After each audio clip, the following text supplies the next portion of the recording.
তো ভিউয়ার্স কেমন আছেন সবাই? আশা করি সবাই ভালো আছেন। তো আরেকটি নতুন ভিডিওতে আপনাদেরকে স্বাগতম। আজকের ভিডিওতে আমি আপনাদের BC547 ট্রানজিস্টর ব্যবহার করে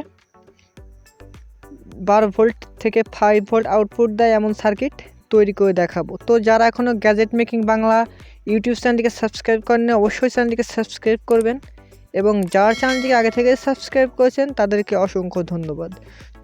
তো চলুন তাহলে দেরি না করে আজকের ভিডিও শুরু করা যাক।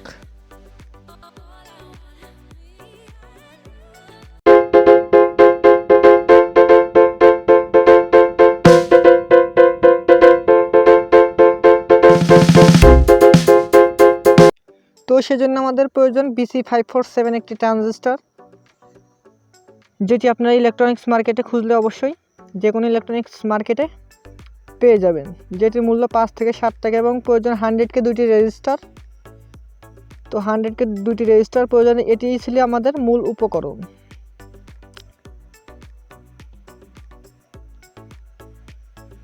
তো প্রথমে আমরা ট্রানজিস্টর যে 3টি পিন দেখতে পাচ্ছেন, প্রথম পিনটা আমাদের কালেক্টর, যে মাঝের যে পিনটা রয়েছে সেটা বেস, এবং 3 নাম্বার পিনটা এমিটার। তো প্রথমে আমরা কালেক্টর এবং বেজের সাথে 100কে রেজিস্টারের এক প্রান্ত সোল্ডারিং করব কালেক্টরের সাথে, এবং অন্য প্রান্ত সোল্ডারিং করব ট্রানজিস্টরের বেস পিনে, অর্থাৎ 2 নাম্বার পিনে। তো দেখতে পাচ্ছেন সোল্ডারিং করে নিয়েছি। এখন আমাদের আর অন্য একটি যে 100কে রেজিস্টার রয়েছে সেটি সোল্ডারিং করব বেস পিনের সাথে, ট্রানজিস্টর যে বেস মাঝের যে পিনটা রয়েছে সেই পিনের সাথে। তো এখন আমরা 12 ভোল্ট ইনপুট কানেকশন দেব। তো 12 ভোল্ট ইনপুট কানেকশন দেওয়ার জন্য দুটি কেবলকে সোল্ডারিং করে নেব। তো প্রথমে আপনাদেরকে ভোল্টেজটা টেস্ট করে দেখাচ্ছি। তো দেখতে পাচ্ছেন 12.16 ভোল্ট রয়েছে আমাদের ইনপুটে, 12.16 ভোল্ট রয়েছে। তো এখন আমরা প্রথমে 12 ভোল্ট পজিটিভটা সোল্ডারিং করে নেব।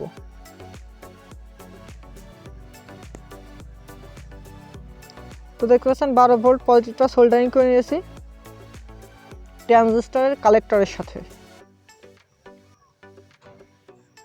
ট্রানজিস্টরের কালেক্টরের সাথে খুব সুন্দর করে সোল্ডারিং করে দেব, এবং আমাদের 12 ভোল্ট 12 ভোল্ট যে নেগেটিভটা রয়েছে সেটি সোল্ডারিং করব আমরা 2 নাম্বার রেজিস্টারের সাথে, নেগেটিভটা সোল্ডারিং করে দেবো। তো এটুক কাজ করে নিলে কিন্তু আমাদের আউটপুটের জন্য আমাদের সার্কিটটি রেডি। তো এখন আপনাদেরকে ইনপুট ভোল্টেজটা প্রথমে দেখাচ্ছি, যে ইনপুট ভোল্টেজ আমাদের কত রয়েছে।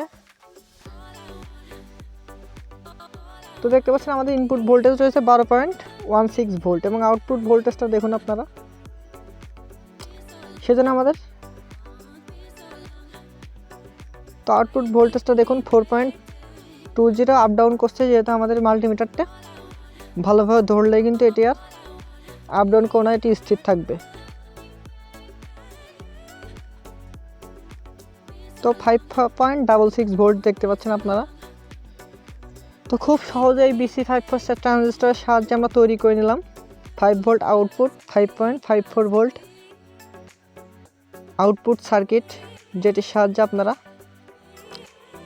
যে কোনো পাওয়ার ব্যাংক সহ যে কোনো 5 ভোল্টের ডিভাইস কিন্তু খুব সহজেই ব্যবহার করতে পারেন। তো ইনপুট ভোল্টেজটা দেখুন 12.16 ভোল্ট, এবং আউটপুটটা আমাদের 5.66 ভোল্ট। এটাই কিন্তু একদম ফিক্সড ভোল্টেজ। তো এখন আপনাদের একটি 4 ভোল্টের একটি এলইডি আপনাদেরকে জ্বালিয়ে দেখাবো যে আমাদের এলইডিটা কাজ করে কিনা। তো সেজন্য আমাদের এলইডিটার পজিটিভটা সোল্ডারিং করতে হবে ট্রানজিস্টরের এমিটারের সাথে, এবং নেগেটিভটা সোল্ডারিং করব 12 ভোল্ট যে নেগেটিভটা রয়েছে সেই নেগেটিভে। তো দেখতে পাচ্ছেন সোল্ডারিং করে নিয়েছি। এখন আমাদের এলইডিটা কিন্তু ফুল উজ্জ্বল হয়ে 4 ভোল্টের এলইডি কিন্তু জ্বলছে।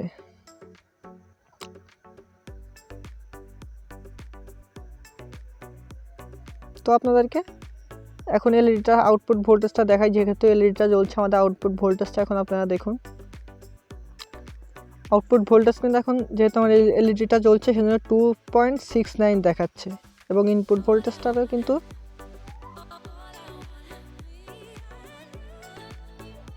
তো এটা হচ্ছে আউটপুট ভোল্টেজ এবং ইনপুট ভোল্টেজটা দেখুন একদম 12 ভোল্ট ফিক্স।